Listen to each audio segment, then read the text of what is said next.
ladies and gentlemen, boys and girls, señoras y señoritas.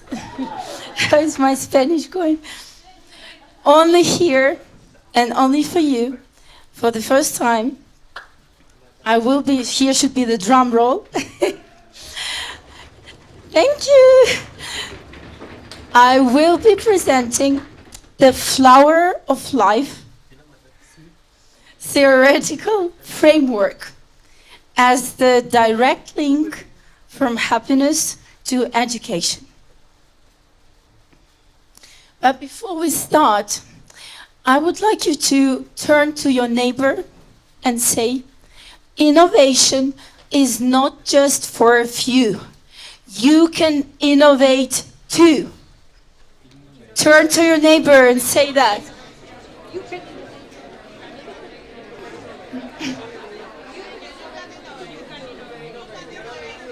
I like the way it rhymes. It's poetry.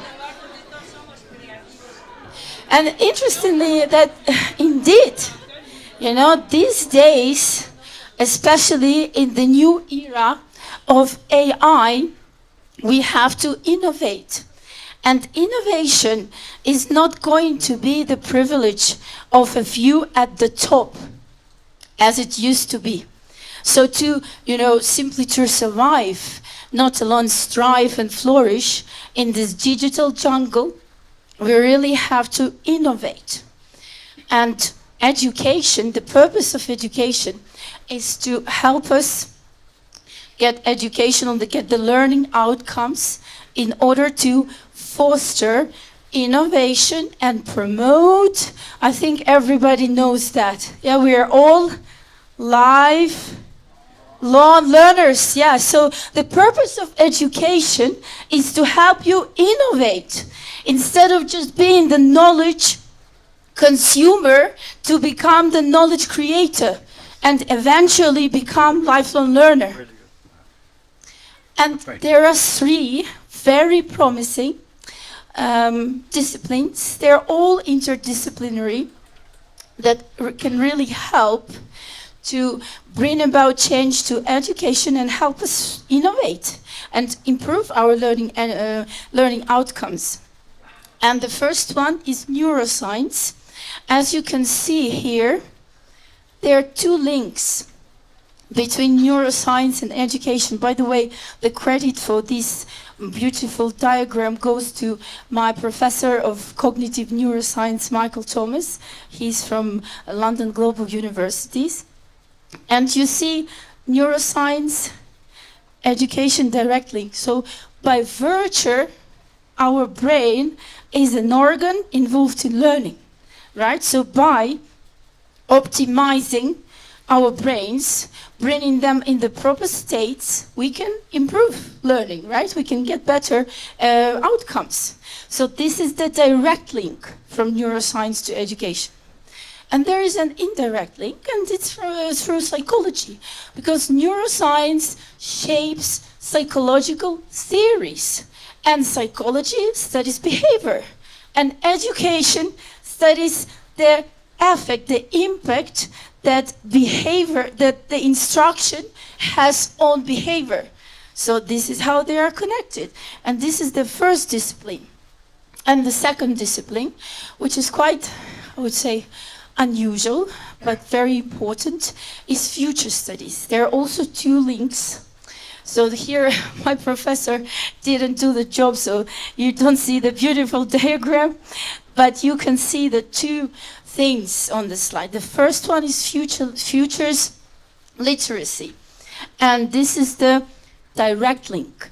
And futures literacy is about dwelling and being comfortable with novelty, and as a result, being able to create novelties.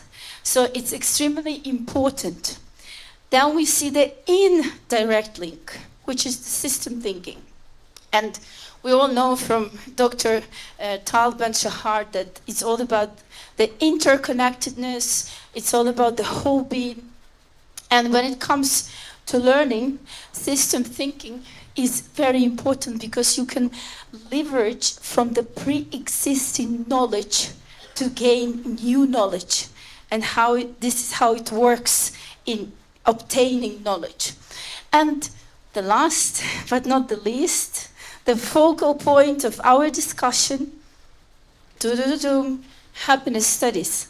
I need a round of applause for happiness.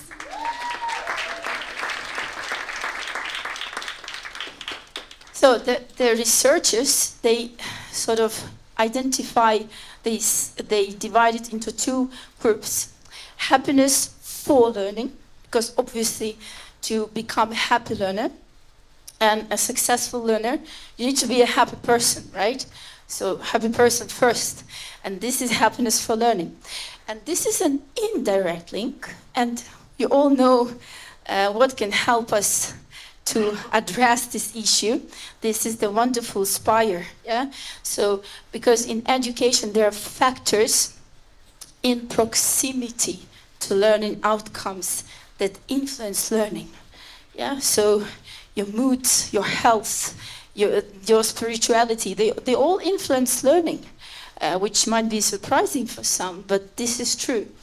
But there is also the direct link, which is happiness in learning. And, you know, happiness in learning is about when we stop separating learning from life.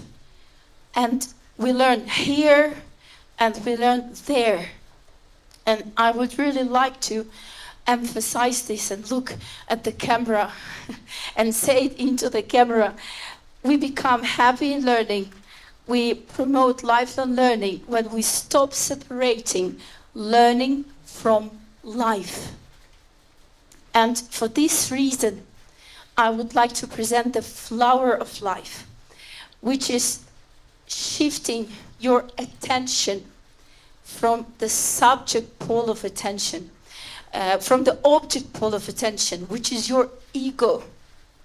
And your ego is your intellect, it's conscious, and it's always trying to play divide et impera, yeah? Divide and conquer with you. Separate in life and learning that you have to, sit at the table, sit at the desk and learn. That you can't learn from your peers, that you can't learn from nature. Yeah, so this is what your ego is doing. Yeah, and your ego is the object pole of attention. This is the object, this is not real you. But your soul is in the subject pole of attention.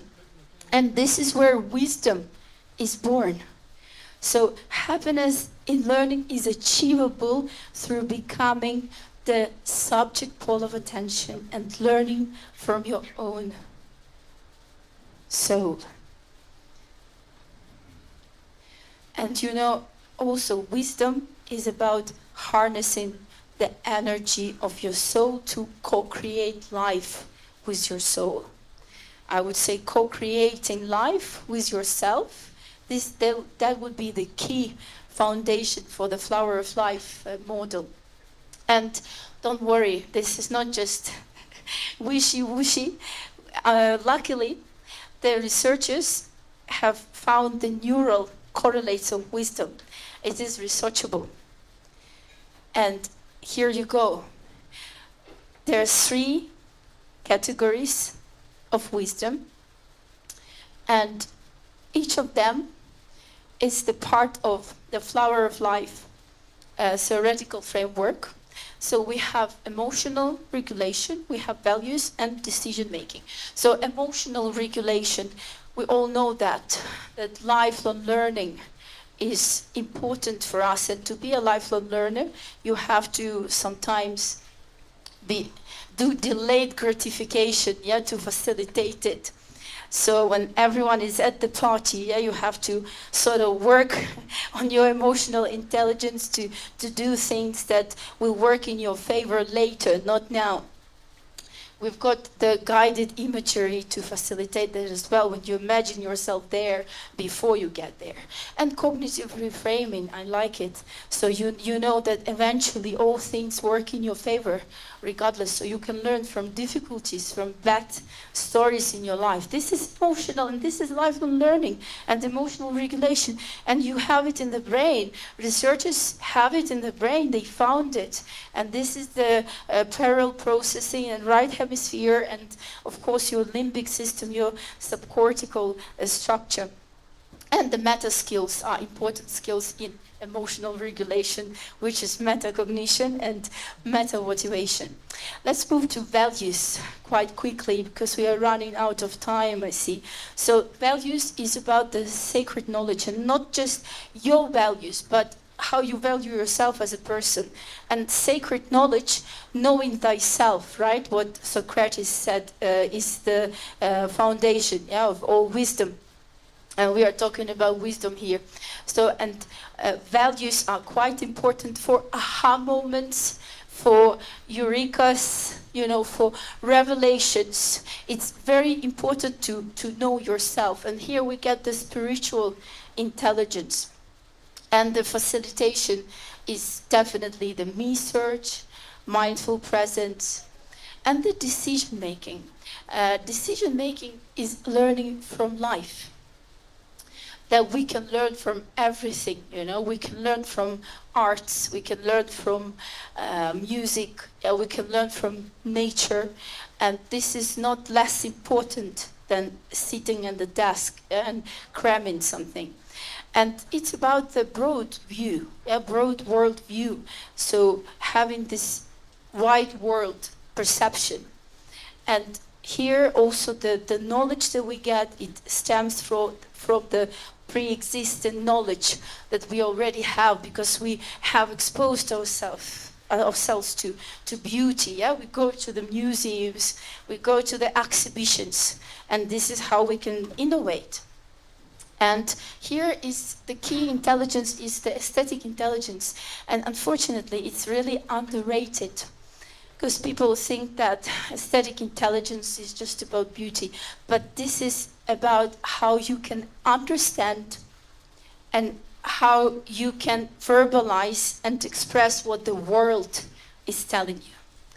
And to round it up, I would like to encourage you to seek wisdom, not the Greek rational, Sophia, but I would say here more the Hebrew, chokmah, hope I'm pronouncing it correctly, which is the ability to have the right approach, to learn everywhere, from everyone. And I like the translation, ability to weave the cloth, because learning is weaving the cloth, yeah, of your knowledge in order to be able to produce more knowledge.